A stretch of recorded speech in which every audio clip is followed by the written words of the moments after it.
Nameless federal analysts came across a highly puzzling trend in a pile of stats on traffic deaths. It turned out that in the year 2020, the number of American motorists who died on the road spiked dramatically. Traffic deaths rose by more than 10% in a single year. Now, in any year, that would be odd and distressing. But coming as it did in 2020, it was flat out bizarre because, as you'll remember, in 2020, there was a pandemic. It had just started. Millions of people stayed home that year. They did not drive to work. In 2020, roads were less crowded than they had been in decades in this country, so of course you would expect far fewer traffic deaths.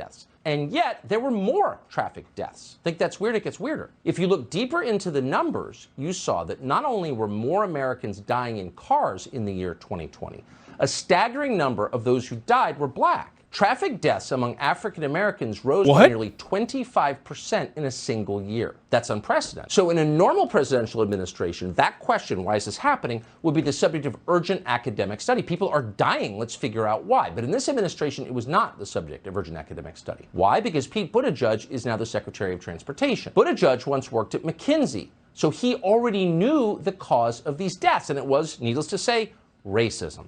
Racism did it because America's roads are racist. They're killing black people. As the Washington Post put it, the Transportation Department, quote, concluded that black communities tend to be crisscrossed by more dangerous roads, end quote. Why does Tucker Carlson look at something that's like genuine, okay? Something that is real.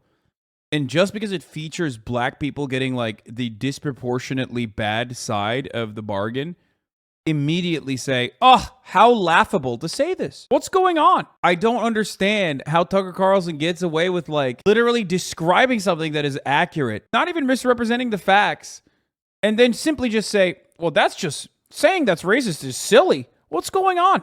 And then everyone's like, yeah, you're right. That is silly. That's fucking crazy. This is a racist country. Joe Biden has told us that countless times. But what doesn't make sense is the timing. Very few of these racist roads are new. Most of them had been there a long time. So why did so many... Yeah, because racism ended in the 60s. So like, you know, new infrastructure projects famously are not going to be beholden to the old standard. I don't even know what the... I don't even know how the fuck we got here. Black motorists suddenly start dying in the year 2020. Pete Buttigieg had no idea. He didn't even bother to guess because honestly, he didn't really care. But we do care. We've got a theory, and here it is. If you look at the numbers, you will notice that traffic deaths among African Americans in the year 2020 surged in the month of June. Fatalities among black drivers in June 2020 were fully 55% higher than they were in June of 2019. You never see increases like that. What could have happened? It was in the last week of May of 2020 that a convicted felon called George Floyd died in police custody in Minneapolis. And after that, you'll recall everything. Okay, this video literally turned into never let him know your next move, okay? This is like a never let him know what your next move is video that you see on TikTok, but for racism, okay? It's just like going to such weird I got whiplash, dude. What? I'm sorry. What? George Floyd? How? What is going on? What's going on? I feel like Tucker Carlson's broadcast appeals to individuals who already have the preconceived notions that he is like relying on to make these arguments, and such preconceived notions like white supremacy baked into your attitude already. Or because if you don't, you're like, how are these things? What? How does this make any sense? The last paragraph explains the rise in traffic deaths. The NHTSA's research suggests that throughout the national public health emergency and associated lockdowns, driving patterns and behaviors changed significantly, and the drivers who remained on the roads engaged in more risky behavior, including speeding, failing to wear seatbelts, driving under the influence of drugs or alcohol. Traffic data indicates that average speeds increased throughout the year, and examples of extreme speeds became more common, while the evidence also shows that fewer people involved in crashes used their seatbelts. That makes sense. People were driving like crazy because there was less fucking traffic. Also, during the pandemic, people of color were more likely to be employed in essential jobs without the option to stay home, and people were driving faster amid lower traffic levels, which meant crashes were more likely to be deadly. Well, there you go. Didn't we fucking crack that case real quick? Turns out that's all we needed, except Tucker Carlson looks at that and goes, what's going on? What changed most of all was how we regard the rule of law. As Russ Martin of the Governor's Highway Safety Association put it, Floyd's death, quote, accelerated national discussion about equity in transportation. And that discussion would include, quote, questions about enforcement. Oh, there it is, right there. That's the answer. Cops across the country were told to stop enforcing traffic laws against black drivers. Stop! No! No! Bro, is this motherfucker saying it's because cops aren't stopping black people enough? That's why? That's why there's more fatalities? Since when are police stops actually stopping traffic accidents from happening, dude? No one wanted to be accused of arresting somebody for the crime of, quote, driving while black. You thought you knew how racist he was, but the motherfucker's the racism Hashira? I mean, he is, dude. He has been studying the Blade, and the Blade is racism, okay? You were partying, okay? You were out there kissing girls, kissing boys. Tucker Carlson was at home studying the Blade. So in the name of equity, the law no longer applied to huge numbers of people. Result, thousands of Americans died. This is a trend you may have noticed, and it doesn't just apply to traffic, and it doesn't just cause traffic deaths. Here's a chart that shows the number of black Americans murdered every year from 2010 to 2020. Look carefully and you notice two major spikes. One spike came in 2014. That was exactly the moment the media decided to lie to us about the death of Michael Brown in Ferguson, Missouri. Activists then used that false story to drive police out of black neighborhoods in many parts. This would be true if it happened, but that's not what happened. That's just, guys, this is what is called the lying technique, where you just fucking lie and act like there were less police in black neighborhoods after BLM protests when that's not a thing. Also, completely unrelated to traffic fatalities. That was supposed to make things better. Fewer cops, less racism, right? No. Then there's the second spike in the last decade, the biggest one yet. As we said, it came in the summer of 2020, and it's continuing today. Same reason, same effect. There aren't a lot of trends in social science that can be explained in a single graph, but this is one of them. Less law enforcement means more crime, and over time it means more dead children, more grieving parents. What? You don't need to be a criminologist. Dude, that's not, what? No, what? He said less law enforcement. Is there less law enforcement? Is that what happened? Other than a major dip in 2011, seems like we have same number of law enforcement. But even then, the dip is like over-exaggerated because of the way that this graph looks. Makes it seem like half the police force left, dude. What is happening here? This is 705,000 to 26,000. And also, let's go to Tucker Carlson's argument real quick. So 2008, there's 708,000, and then 2013, there's 600,000, right? Okay, 2010 to 2011, 2013. So 2014, there's a dip in like the murder, okay? Wait. Tucker Carlson says less cops in black neighborhoods caused more black deaths, except if you look at the actual number of cops in the United States of America from 2014 all the way to 2019, there's just a steady increase of cops. So the exact opposite of what Tucker Carlson is saying happened. Not that like these two data points are even remotely relevant. So the argument, if that was an argument you could conduct, which you can't, that's a bad argument to conduct. You can't make that argument, okay? But if you were to make that, it would be the opposite of what Tucker Carlson is saying. Just to understand this, it's very obvious. Even Lori Lightfoot gets it. Lori Lightfoot is the mayor of Chicago. Thanks to her equity-based policies, the city of Chicago is falling apart. People are dying in huge numbers. Shootings in Chicago jumped 60% last year. Lori Lightfoot knows perfectly well this is happening. She knows why it is happening, but Lori Lightfoot doesn't care. Lori Lightfoot is so uninterested in all of those deaths, mostly of black people, that she won't even answer questions about them when asked. Watch this exchange. It comes from Tuesday of this week. Every time you have a press conference, you say crime is down. The economy is booming. Well, that's not true, but get your question, sir. Across the street, we had a police officer on duty, the victim of a hit and run. We have Michigan Avenue, the magnificent miles now referred to as the Mile of Fear. The Water Tower Place has thrown the keys back to the lender. They say they don't want to be in Chicago anymore. Real Chicagoans are asking me, how could you possibly even consider running for re-election as mayor of the city of Chicago? Real Chicagoans. I wonder what he means by that. I mean, Lori Lightfoot sucks too. The problems in Chicago are just not solvable by neoliberal mouthpieces, okay, for the Democratic Party. Prior mayor of Chicago could not run for re-election because of his personal role in the cover-up of the death and torturing of a black person in the hands of the Chicago Police Department. Rahm Emanuel is who I'm talking about. So just Rahm Emanuel on his way out also sold off a portion of public land that Chicago owned, specifically to build a police academy in the middle of a black neighborhood, rather than use that land or even the money to fund the Chicago public school system, which is of course underfunded. For all the harm you've caused. Well, I disagree with you fundamentally, and I don't think I need to address and dignify your comments 1 second further. Next question. Next question. So Lori Lightfoot won't answer the question precisely because she knows the answer. In the name of equity, officials in Chicago have stopped enforcing the law. And not some esoteric tax law that no one really understands. The basic laws, like you can't hurt other people. They're releasing criminals who go on to murder more citizens. This is the triumph of ideology over human life. Here's just one example. It comes from Fox's Chicago station. The details on the offender's prior history does call into question how he was released. This document from the Cook County State's Attorney's Office says in June of 2021, 16-year-old Anthony Brown led police on a foot chase. That's when they recovered a loaded .22 caliber Glock handgun with an extended magazine. 5 days later, he was released on electronic monitoring.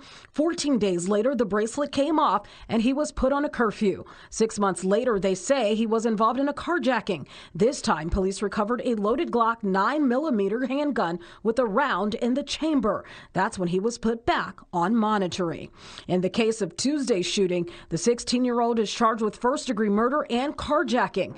He carjacked a Lyft driver earlier in the day and took off in that same Infiniti after the alleged shooting of a teen he didn't even know. Stories like this constantly in the city of Chicago, cities across. So here's the thing. Obviously, there's a major problem. Okay? Obviously, that's completely unacceptable. But, like, the answer clearly isn't over-policing. Because if you were to look at Chicago and go, oh, man, the cops are just like pussies and they're too scared to fucking enforce the laws, well, then you're unaware of how Chicago policing works. Like, when you see a 16-year-old engage in a fucking life of crime like this, in this never-ending cycle of violence and crime, how do you not look to this and go, something is deeply fucked up, like deeply and severely fucked up? How do you look at this and go, we need to do more in the form of policing? Should they have a fundamentally flawed surveillance system that is triggered immediately and Judge Dredd comes out every single time there's a shot fired? That already exists. So what more do you want to do? I mean, they pretty much do everything but kill on sight, and in some instances they do kill on sight. So what's up? Should they get nukes? Should the CPD have nukes? People like fucking created this just completely incorrect idea that cops have been defunded, and therefore that's why they can't deal with crimes. And it's like, well, that's not even true. Not only have they not been defunded, but they've been funded more. So what is that? That disproves the point that like defunding somehow led to an increase in crime, because they haven't been defunded. Also, just remember that we came here and the starting point was about car accidents. Wild that Tucker Carlson is such a master poet that he bobbed and weaved through such incredibly complex subjects that have answers, while he read the answers and then laughed about it and said, oh, roads are racist. Huh, what's going on? And then moved into violence in Chicago, and is now continuing to lie about the police budgets being defunded, not having enough budgets for the police, when that's not even true either. Everything he said is wrong. Gun, then the same politicians who never stop lecturing you about gun control, it's immoral to defend yourself, they scream at you. Those same people let this guy who used a gun to commit a crime out of jail immediately because equity. That's not the reason. First of all, he's 16, dude. I don't know what the reason was that he was he was just monitored instead of being put in perma-jail. I don't think the advocacy should be around perma-jail regardless. He gets rid of his ankle monitor and commits a carjacking. Then what happens? Well, Lori Lightfoot's friends release him once again because incarceration bad. So what does he do? He drives off to shoot and kill a 15-year-old. Because why wouldn't he? There's no penalty. Now, if tragedies like this happened occasionally, you would call them accidents. You would feel sad, but you wouldn't be bothered. These are not accidents. This is happening every day in the city of Chicago. Fully 43% of all criminals convicted in the state of Illinois commit new crimes within 3 years of being released, and some are released very early. That's a high number compared to other states. In saner places like Texas, South Carolina, West Virginia, the recidivism rate after 3 years is about half of that. What's the difference? Politics. Honestly, that's not a partisan talking point. It's true. For the last decade, for example, the most liberal state in the country, California, has recorded a recidivism rate of nearly 50%. Now, keep in mind the irony here. They tell you that we shouldn't incarcerate people because incarceration doesn't work, and if you really want to rehabilitate people, you have to let them out. But they're not rehabilitated. That's why they're reoffending at almost 50% in the state of California. So incarceration has two purposes. One is to improve the prisoner so he won't reoffend, but the main purpose is to protect the rest of us who aren't committing crimes, who've got kids who just want to live a normal life. Dude, this attitude is precisely the reason why prisons don't actually rehabilitate anyone. Like, he's describing why this problem exists and then advocating for more of the same problem. It's fucking insane. That's kind of the whole problem, Tucker, is that, you know, recidivism is the way it is because we have this attitude towards incarceration. The attitude that, you know, we are actually not there to rehabilitate people, but more so to, you know, to keep these heretics away from the good law-abiding citizens. And if that was the case, okay, if the case was that, you know, more draconian sentencing measures were actually adequate in stopping people from engaging in violent crime, then America's crime rate wouldn't be so fucking high in comparison to all these other countries. Norway would be a fucking shithole, like infested with crime and criminals, when their recidivism rate is significantly lower than America's, and their focus is rehabilitative. Because if harder punitive measures was successful, then a place like California would already have the lowest recidivism of all time, because California in and of itself is like what? In the top 10 of highest prisoner population per 100,000 citizens on the planet. Like, California as a state in and of itself is incredibly punitive and horrible. So every day in California, politicians release truly dangerous criminals back into the public sphere. And this is why you're not true. The fucking California early conditional release program is so frequently lied about. It boggles the mind how any of these motherfuckers can get away with this. Like, you could accidentally arrive at the truth way easier than this shit. Like, just watch a movie, dude. Just watch any movie that revolves around crime. If you don't want to, like, actually do any reading, just watch a movie.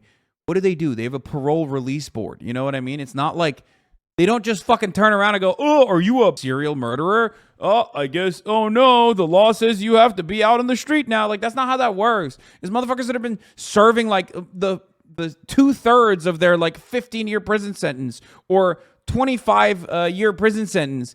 And now they've already demonstrated good behavior throughout that process. So now they're eligible for it. And in most circumstances, they're not even violent criminals. They haven't even, like, engaged in any sort of, like, violent felony. There are things that completely render you ineligible for this kind of conditional early release. So we went to LA for the premiere of season 2 of our documentary series. We went there because we wanted to understand how one man, a man called George Gascon, a prosecutor backed by George Soros, could have done so much in such little time to destroy the city. And of course, he did it in the name of equity. We talked to the family of a murder victim called Fatima Johnson. It was a bracing conversation.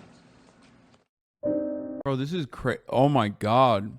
How? This is just straight Nazi shit, bro. Fatima Johnson, a mother of 6, was found brutally murdered in her apartment. The suspect is a career criminal called Daryl Collins. Collins served decades in prison for 2 murders.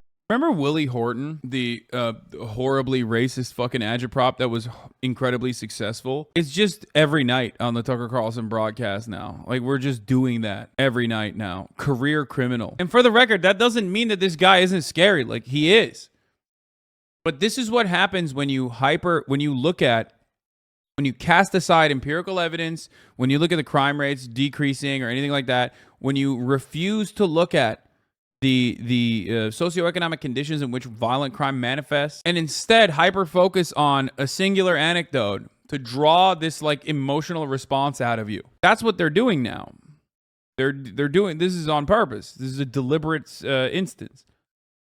What do you think? There wasn't white people that also did horrific crimes similar to this? Of course there were. Tucker Carlson chose this one on purpose. Murders, as well as a string of armed robberies. He was under 25 when he committed those murders. He was eligible for youthful parole, and the parole board decided, oh, it looks like, you know, you've rehabilitated yourself, and we'll go ahead and release you. That was a huge mistake. Yeah, he came in and told my mom he was going to marry her, and you know, he would be our stepdad. Prince Charming bullshit. Despite previous convictions for murder, George Gascon is refusing to add any enhancements to this case. What? George Gascon is not the only corrupt prosecutor who's doing this. George Soros has paid for people just like George Gascon. What? Bro, this is literally fascist. Like, sure, George Soros is a fucking billionaire and involved in American politics and politics in general. But, like, this goes one step beyond that. This is just straight up fascist agitprop. This is exactly verbatim a copy of fascist propaganda. I'm going to lose my mind. We got here through traffic accidents. We got here through traffic accidents. This man occupies space in all of your fucking parents' minds, okay? And I don't know how to deal with it. I don't know what to do here. It's just like there's no... I don't know. Fuck, dude. It's bad. This is so bad. This is the most watched political commentator in the country. Dude, this hurt my soul. I can't even watch. I honestly, I can't. Like, I can't watch Tucker Carlson videos anymore.